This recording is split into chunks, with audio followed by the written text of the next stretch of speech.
On a spring evening, cherry blossoms faintly glow in the light of the street lamps.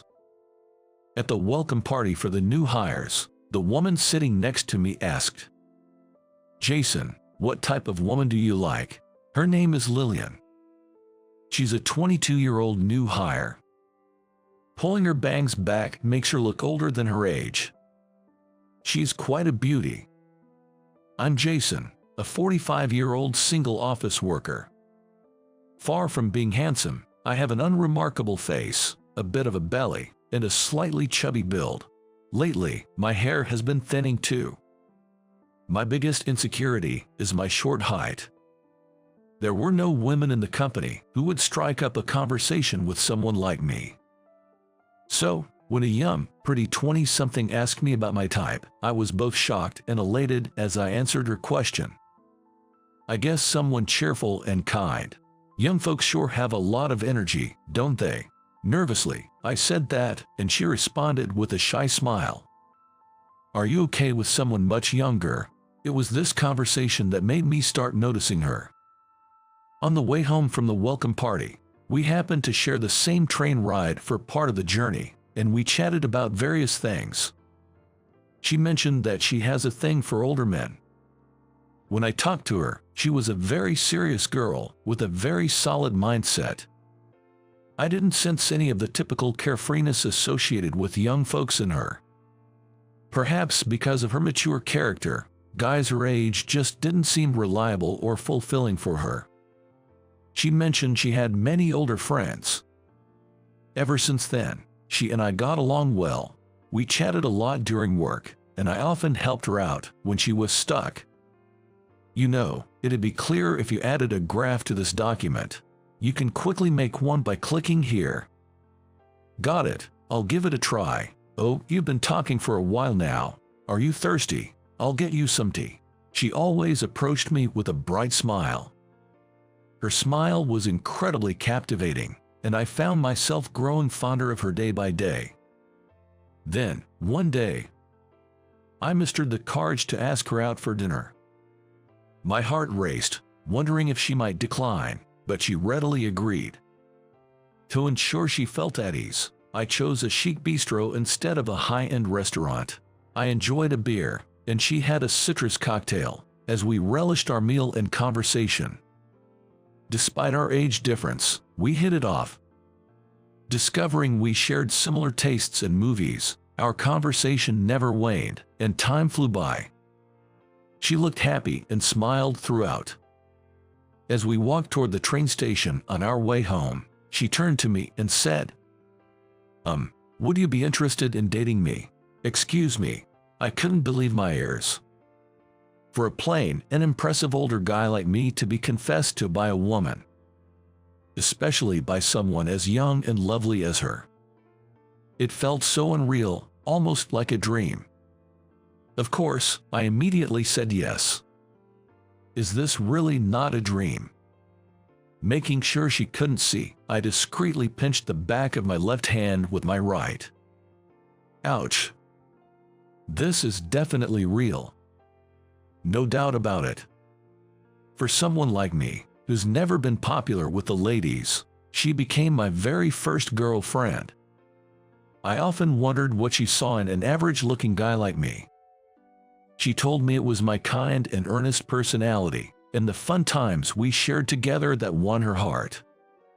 From that point on, every day felt as if I were in heaven, with everything shining so brightly around me.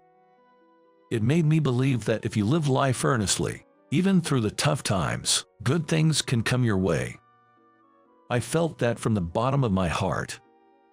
Soon, a rumor spread around the office about us dating, and everyone was pretty shocked. Some labeled us Beauty and the Beast and joked about us being an odd couple behind our backs, but I never let it bother me. The guys who had a crush on Lillian were envious of me. Our relationship went smoothly, and a year later, I proposed to her. You know, even though I'm just me, I want to marry you. Yes, I'd be honored. She shed tears of joy. On our next day off, I took her to meet my parents at their house. I can't believe such a lovely young lady is going to be with our son. It brings tears to my eyes, right, honey? Oh, indeed. Thank you, Lillian. We trust you'll take good care of our son."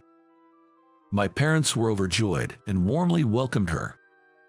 On our way back from my parents' house, Lillian and I held hands and chatted. "We need to visit your parents next, Lillian. Maybe I should wear something that makes me look a bit younger." "You're perfect just the way you are, really." Lillian looked at me and smiled brightly. However, the next day, Lillian suddenly called and dropped a bombshell. "We should break up." "What? Why? What happened all of a sudden?" I was stunned, and when I asked for a reason, she hesitantly began. "Last night, I called home and told them about our plans to get married, and well, they were against it. Especially her father," she said, "was strongly opposed to our marriage. The reason is our age difference. I guess that makes sense. It might be inevitable. There's a 23-year age gap between us. I heard that her parents are even younger than me. If my precious daughter told me she wanted to marry a man older than me, a man of uncertain character, I'd definitely be worried." She cried, saying that we can't get married if her father opposes it. "You know, that's why I think we should break up. Instead of being with someone who can't marry, you should find someone else better and get married." "No way. He'll think I can't marry Lillian. Even though I love her so much, I can't imagine marrying anyone else. I absolutely don't want to break up. I won't give up," I said to her, comforting her. "Can you at least let me meet your dad once? I want to let him know how serious I am about this. If we sit down and talk face to face, I'm sure he'll understand." "But Dad said he doesn't want to meet you, and he's a very stubborn man. Even if he did meet you, I really think he wouldn't allow our marriage." I desperately tried to persuade her. "Don't give up. You want to be with me too, right? Of course, I want to be with you more than anything, but it's impossible. I can't go against my father's wishes," Lillian said, breaking into tears again. "Lillian, please don't cry. Just let me meet him. We won't know unless we try. I promise I'll do my best to convince him. No matter how slim the chances, let's believe and give it a shot." After a while, she finally stopped crying and said, "All right, I understand." A few days later, on Sunday, we decided to visit her home during the daytime when we knew her father would be there, without giving them a heads up. When we arrived, she unlocked the front door and went inside. I followed behind her. She called out to her father, who was in the living room. "I'm home." "Lillian, what's going on?" Coming and announced like this, Lillian's surprised father turned to face her as she spoke. "Dad, I've brought someone I want you to meet." Following her, I stepped into the living room, my palms sweaty with nerves. "Hello, I'm so sorry for the sudden visit. My name is Jason, and I've been seeing Lillian." I bowed deeply to her father in respect. I then lifted my head and looked him straight in the eyes. I was prepared for him to possibly punch me. Every muscle in my body tensed up. However, looking at me, his eyes widened in surprise. Then, with a loud voice, he exclaimed towards me, "Wait, aren't you Big Jason? It's Big Jason, right?" Saying that, he stood in front of me, grabbing both of my shoulders. I stared at him in shock, examining his face closely. My mind raced. Then, memories from our younger days began to slowly resurface. That's when I noticed the scar on his forehead, and it hit me. I remembered that face. "Are you Brandon?" "Yeah, it's me. Long time no see, huh? Wow, how've you been?" We embraced tightly. Brandon was my childhood friend. He used to live in my neighborhood. Back in elementary school, Brandon was often bullied, and many of our classmates would pick on him. I always stepped in and helped him out. It was the same the first time we met. Brandon was surrounded by 4 or 5 boys, getting hit with sticks and kicked. I shouted, "Stop it," and rushed over, but they just ignored me and continued to attack Brandon. I positioned myself in front of Brandon to shield him, taking their blows myself. I fought back, swinging my fists, but I was no match for them. After they had their fill of tormenting me, they eventually stopped and left. That's when we both had big scars on our foreheads. "You okay? Does it hurt?" When I asked Brandon, he replied, "Yeah, I'm fine. Thanks for helping. But why did you defend me? You can't just leave someone in trouble, can you?" That's how I responded. It was a lesson from my dad. He always told me, if you see someone in need, help them out. It had become a part of me. That day, I took Brandon back to my home and tended his wounds. From then on, Brandon and I started hanging out together. I was the only friend Brandon had. Brandon's home was a single-parent household, and his mom was always working late, so Brandon often spent time at my house. He often had dinner at my place too. Both Brandon and I were only children, so it felt like we had got a sibling, and it made us happy. We did homework together and shared snacks. In the summer, we went to the pool, had watermelon smashing games, and set off fireworks in the yard, and in the winter, we roasted marshmallows on an open fire and built snowmen when it snowed. I made so many fun memories with Brandon. But just before I was about to start middle school, my family had to move because of my dad's job transfer. When I told Brandon about it, he cried, "If you're gone, who'll I play with? I'll be lonely." "You'll be fine, Brandon. I'm sure you'll make new friends." I patted Brandon's shoulder and said, "We'll write letters, we promised as we parted," but in the end, the correspondence faded after just a few times.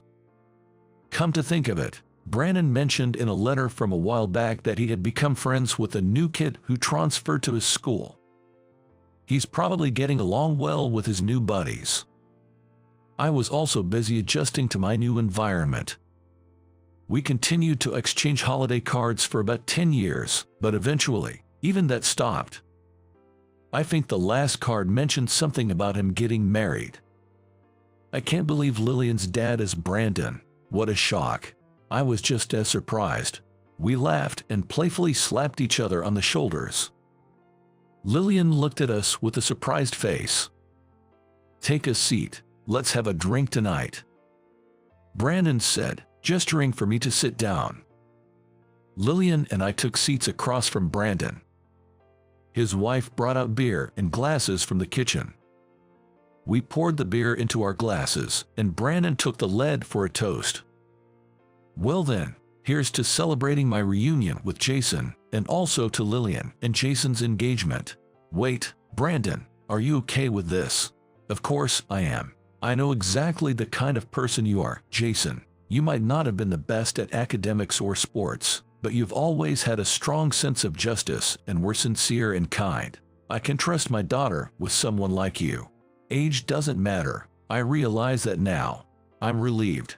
Thank you, Brandon." "Thanks, Dad."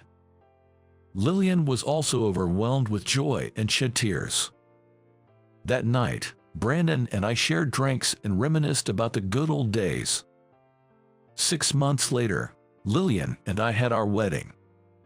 Of course, both our families and all our parents were in attendance, celebrating with us. Lillian looked absolutely stunning in her wedding dress. She was way out of my league. Before the wedding began, Brandon said to me, "From today, we're going to be in-laws, huh? Yeah. Nice to officially be part of the family, father-in-law."